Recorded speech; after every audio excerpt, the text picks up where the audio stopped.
నమస్తే SV news కి స్వాగతం. శాంతి భద్రతల పరిరక్షణలో భాగంగా సూర్యాపేట జిల్లా హుజూర్ నగర్ పట్టణంలోని ఇందిరా చౌక్ వద్ద ఎస్ఐ ఆధ్వర్యంలో పోలీసులు మంగళవారం విస్తృత వాహన తనిఖీలు మరియు నాకాబందీ నిర్వహించారు. తనిఖీలో భాగంగా ద్విచక్ర వాహనాలు, కార్లు మరియు ఇతర రవాణా వాహనాలను క్షుణ్ణంగా తనిఖీ చేశారు. ఈ సందర్భంగా సీఐ మాట్లాడుతూ అసాంఘిక కార్యకలాపాల నివారణకు, అనుమానిత వ్యక్తుల కదలికలపై నిఘా ఉంచేందుకు ఈ ప్రత్యేక నాకాబందీ మరియు తనిఖీలు చేపట్టినట్టు పేర్కొన్నారు. వాహనదారుడు తప్పనిసరిగా తమ వాహనాలకు సంబంధించిన ఒరిజినల్ పత్రాలను, ఆర్సీ, ఇన్సూరెన్స్ కలిగి ఉండాలని స్పష్టం చేశారు. తనిఖీల్లో ప్రధాన అంశాలు సరైన నంబర్ ప్లేట్లు, పత్రాలు లేని వాహనదారులపై జరిమానాలు విధించారు. కార్ల అద్దాలకు నిబంధనలకు విరుద్ధంగా ఉన్న నల్లటి ఫిల్మ్లను తొలగించారు. డిక్కీలను, బ్యాగ్లను తనిఖీ చేస్తూ అనుమానాస్పద వస్తువుల రవాణాపై నిఘా పెట్టారు. తనిఖీలలో భాగంగా 10 నంబర్ ప్లేట్లు లేని 2 వీలర్, 15 ట్రిపుల్ రైడింగ్, ఒక డ్రంక్ అండ్ డ్రైవ్, మొత్తం 26 వాహనాలు సీజ్ చేయడం జరిగింది.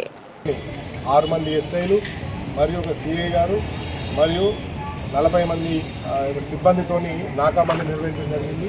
ఈ నాకాబందీ యొక్క ముఖ్య ఉద్దేశం ఏవైతే నెంబర్ ప్లేట్ లేని వెహికల్ల మీద మరియు ట్రిపుల్ రైడింగ్ చేస్తూ కొంతమంది జులాయిగా మరియు ట్యాంపరింగ్ వెహికల్ పైన, మైనర్ డ్రైవింగ్ వాటిపైన ఇటువంటివి అన్ని వీటితో మేము ఆ వెహికల్ని చేయడం జరిగింది.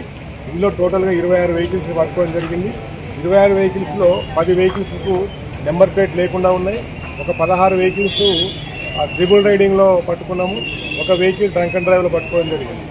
ఈ విధంగా ప్రజల యొక్క శాంతి భద్రతలను కాపాడే విషయంలో కావచ్చు, ప్రజలకు అసౌకర్యం కలగకుండా ఈ యొక్క ట్రిపుల్ రైడింగ్ ద్వారా, ఈ యొక్క రేసింగ్ చేయడం ద్వారా కలగకుండా వాళ్ళకు సౌకర్యంగా ఉండే విధంగా చేయడం కోసం అని చెప్పని ఈ యొక్క నాకాబందీని నిర్వహిస్తూ అసాంఘిక శక్తులు ఎవరైతే ఉంటారో వాళ్ళపైన కేసులు నమోదు చేస్తూ ఆ యొక్క వెహికల్ని కూడా సీజ్ చేయడం కోసం అని చెప్పని ఇది నిర్వహించడం జరుగుతుంది.